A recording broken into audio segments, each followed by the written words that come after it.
para sa taong nagmamayari ng puso ko. Gusto ko pang-apat lang ako sa priority mo.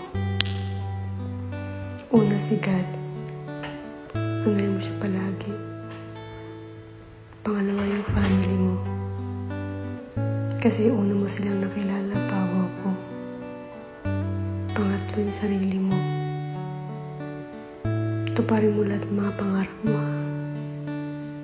Tapos, pang-apat, ako. Hindi ko hinihiling na unahin mo ako. Kasi hindi lang naman dapat sa akin umikot ang mundo mo. Meron pa din naman tayong ibang priorities. Basta tatandaan mo palagi na kahit anong mangyari